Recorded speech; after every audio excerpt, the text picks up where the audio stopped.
దేశ సార్వత్రిక ఎన్నికల్లో సంచలన ఫలితాలు నమోదయ్యాయి. బీజేపీకి ఊహించని ఎదురుదెబ్బ తగలగా ఇండియా కూటమి అనూహ్యంగా పుంజుకుంది. మొత్తంగా 234 సీట్లను కైవసం చేసుకుని మెజార్టీ మార్కుకు దగ్గరగా అయిపోయింది. కాంగ్రెస్ నేతృత్వంలోని ఇండియా కూటమి బీజేపీకి బ్రేకులు వేసింది. ఉత్తరప్రదేశ్, రాజస్థాన్, మహారాష్ట్ర, పశ్చిమ బెంగాల్లో ఘనంగా సత్తా చాటింది. అయితే బీజేపీని మాత్రం అధికారంలోకి రాకుండా అడ్డుకోలేకపోయింది. 10 ఏళ్ల పరిపాలన తర్వాత కూడా ఎన్డీఏ అధికారాన్ని ఏర్పాటు చేస్తోంది. అయితే ఈసారి కాంగ్రెస్ గతంతో పోలిస్తే చాలా మెరుగైంది. గత 2 సందర్భాల్లో కనీసం ప్రతిపక్ష హోదాకు అవసరమైన సీట్లను కూడా సంపాదించుకోలేని ఆ పార్టీ ఈసారి 100కి చేరువలో 99 సీట్లను కైవసం చేసుకుంది. 2019లో 52 సీట్ల నుంచి ఈసారి 99 సీట్లను సాధించింది. అయితే కాంగ్రెస్ పుంజుకున్న మాట వాస్తవమే అయినప్పటికీ అధికారంలోకి రావడానికి మాత్రం ఈ నెంబర్ సరిపోలేదు.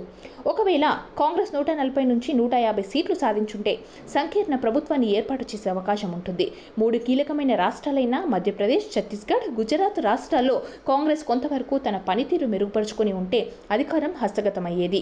మరోవైపు హిమాచల్ ప్రదేశ్, కర్ణాటక, తెలంగాణ రాష్ట్రాల్లో కాంగ్రెస్ ప్రభుత్వాలే అధికారంలో ఉన్నప్పటికీ ఎంపీ సీట్లను మాత్రం స్వీప్ చేయలేకపోయింది. ప్రభుత్వం ఉన్నా కూడా దాని ప్రయోజనాలను అందుకోవడంలో కొంత విఫలమైంది. ఈ ఎన్నికల్లో పలు సంఘటనలు, స్వీయ తప్పిదాలు బీజేపీ సీట్ల తగ్గింపుకు కారణమైంది. అదే సమయంలో రాహుల్ గాంధీ 2 దఫాలుగా చేసిన యాత్రలలో కాంగ్రెస్ పుంజుకుంది. రాహుల్ ఇమేజ్ కూడా పెరిగింది.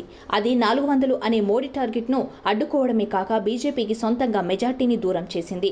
ఈ క్రమంలో రాహుల్కి కాంగ్రెస్ కీలక బాధ్యతలు అప్పగించే ఆలోచనలో ఉన్నట్టు తెలుస్తోంది. కాంగ్రెస్ లోక్సభ పక్షనేతగా గత సభలో అధీర్ రంజన్ చౌదరి వ్యవహరించారు. ఈసారి ఆయన ఓడిపోయారు. దీంతో రాహుల్కి బాధ్యతలు ఇవ్వాలని నిర్ణయించుకున్నట్లు తెలుస్తోంది.